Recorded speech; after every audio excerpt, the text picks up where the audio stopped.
नमस्कार दोस्तों, आप सभी का स्वागत है रिवीजन टाइम यूट्यूब चैनल पे।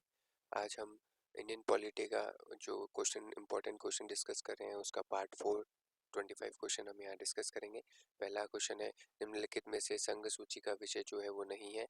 कृषि आय से भिन्न आय पर कर, निगम कर, कृषि आय पर कर, कृषि भूमि से भिन्न संपत्ति के अधिकार के संबंध में शुल्क। तो उसका सही आंसर हो जाएगा कृषि आय पर कर। अधिकारों के बारे में सत्य कथन को यहाँ पर छांटना है। अधिकार राज्य के कुछ खास तरीके से कार्य करने हेतु वैधानिक दायित्व सौंपते हैं, ये सत्य है। अधिकार में यह मांग भी शामिल है कि राज्य को नहीं करना चाहिए, ये भी सत्य है। राज्य द्वारा निर्मित कानून बलपूर्वक लागू हो सकते हैं, ये भी सत्य है। अधिकार के लिए राज्य के साथ ही सामाजिक स्वीकार्यता भी आवश्यक है, ये भी सत्य है। तो इसका सही आंसर जो हो जाएगा सभी।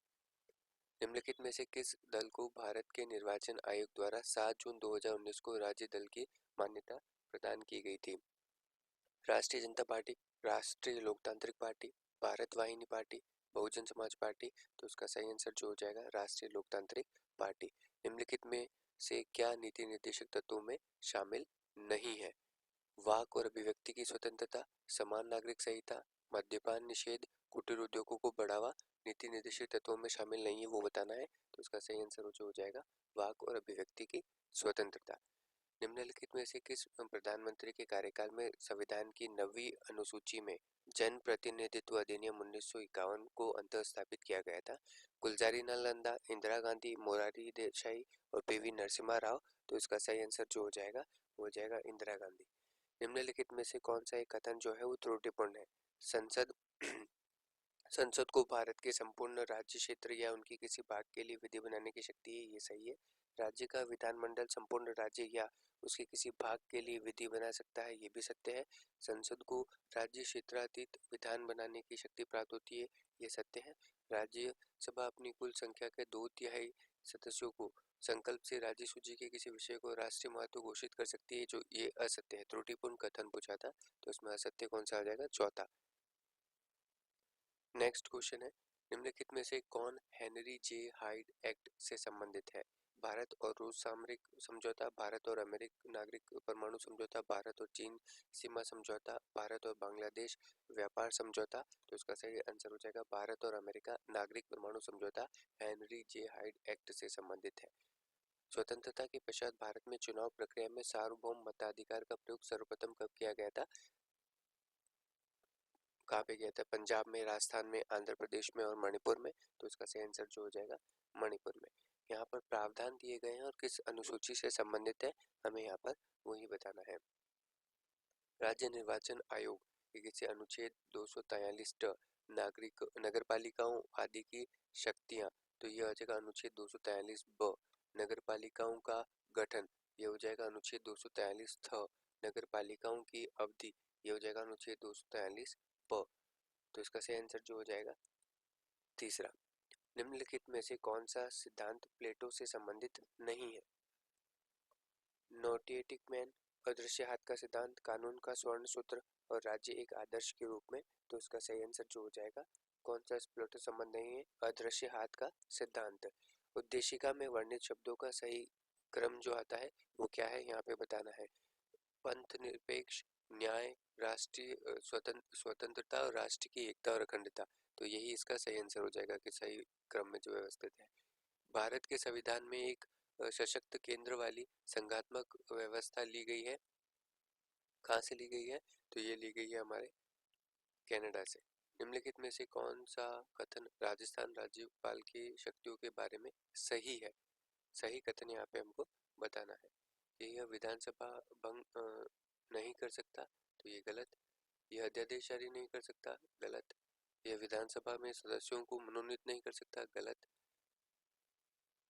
वह राज्य लोक सेवा आयोग को बर्खास्त नहीं कर सकता, तो ये जो आता है वो सही है। धर्म निरपेक्षता के संदर्भ में असूली फासला की नीति में निम्नलिखित में से सम्मिलित नहीं है। असूली फासला ठीक है, तो इसका आ जाएगा राज्य धार्मिक मामलों में हस्तक्षेप कर सकता है। धार्मिक मामलों में राज्य का हस्तक्षेप नागरिकों की आज़ादी और समानता से सुसंगत होना चाहिए। राज्य तार्किकता के आधार पर धार्मिक कानून बना सकता है और राज्य धार्मिक मामलों में तटस्थ रहता है। इसका आंसर जो हो जाएगा चौथा। अब यहाँ पर दे रखा है पुस्तकें और इनके प्रमुख लेखक है, उनका हमें मिलान करना है। तो पॉलिटिक्स ऑफ स्कॉटिश यानी अभाव की राजनीति, ये मायरॉन वीनर ने कहा था। कास्ट इन इंडियन पॉलिटिक्स, भारतीय राजनीति में जाति, रजनी कोठारी की कृति। द मॉडर्निटी ऑफ ट्रेडिशन, परंपरा की आधुनिकता, ये कहा था Rudolph. The politics of India since independence, ये कृति है पॉल आर ब्रॉस। इसका सही आंसर जो हो जाएगा वो हो जाएगा पहला। निम्नलिखित निर्णयों में से किस में सर्वोच्च न्यायालय ने निर्वाचन आयोग को नोटा विकल्प मतदाताओं को उपलब्ध करवाने हेतु निर्देशित किया गया था? तो ये कौन सा बात था? PUCL बनाम यूनियन ऑफ इंडिया, यही इसका आंसर है, पहला ही सही है। भारत के संविधान की 2012 की अनुसूची में निम्नलिखित में से कौन से कार्य शामिल नहीं किए गए हैं? भू उपयोग नियमन, भवन निर्माण, अग्निशमन सेवाएं, शिक्षण संस्थानों से संबंधा, जन्म मृत्यु को पंजीकरण। तो इसमें आ जाएगा शिक्षण संस्थानों की संबंधता। अमेरिका में सर्वोच्च न्यायालय के न्यायाधीशों का कार्यकाल जो होता है जीवन पर्यंत होता है। भारतीय संविधान के अनुच्छेद 123 में वर्णित है राष्ट्रपति को संसद के विश्रांति काल में अध्यादेश प्रख्यापित करने की शक्ति। इस अनुच्छेद में अधीन प्रख्यापित अध्यादेश वही बल और प्रभाव होगा जो संसद का अधिनियम होता है। यह एक ऐसा अध्यादेश राष्ट्रपति द्वारा किसी भी समय वापस लिया जा सकता है। तो इसका सही आंसर जो हो जाएगा वो हो जाएगा सही, सभी सही है। कि संविधान संशोधन अधिनियम द्वारा संविधान के अनुच्छेद 19 में भारत की संप्रभुता, अखंडता और शब्दों को अंततः किया गया है। तो इसका सही आंसर जो हो जाएगा 16वां संविधान संशोधन अधिनियम।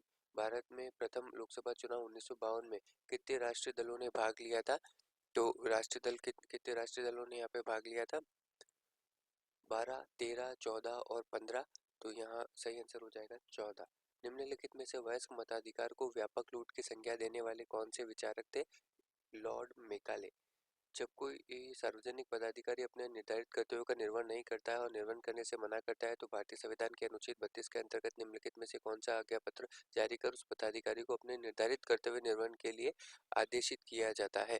तो इसमें कौन सा परमादेश, प्रतिषेध, उत्प्रेषण और अधिकार परीक्षा। तो इसका सही आंसर जो हो जाएगा वो हो जाएगा परमादेश दिया जाता है। निम्नलिखित में से किस एक की आलोचना महात्मा गांधी के द्वारा की गई थी? राज्य, वर्ण व्यवस्था, संप्रभुता और संसदीय व्यवस्था। तो उसका सही आंसर जो हो जाएगा वर्ण व्यवस्था की। निम्नलिखित में से कौन सा युग्म जो होता है सही सम्मिलित नहीं है? कार्यकारी प्रमुख न्यायमूर्ति की नियुक्ति 124, तदर्थ न्यायाधीशों की नियुक्ति अनुच्छेद 127, उच्चतम न्यायालय का अभिलेख न्यायालय अनुच्छेद 129 और अपील के लिए उच्चतम न्यायालय की विशेष इजाजत अनुच्छेद नंबर 136। तो उसका सही आंसर जो सुमिलित नहीं है वो ये है। आप सभी का यहाँ यही हमारे 25 क्वेश्चन कंप्लीट होते हैं। आप सभी का यहीं तक बने रहने के लिए धन्यवाद।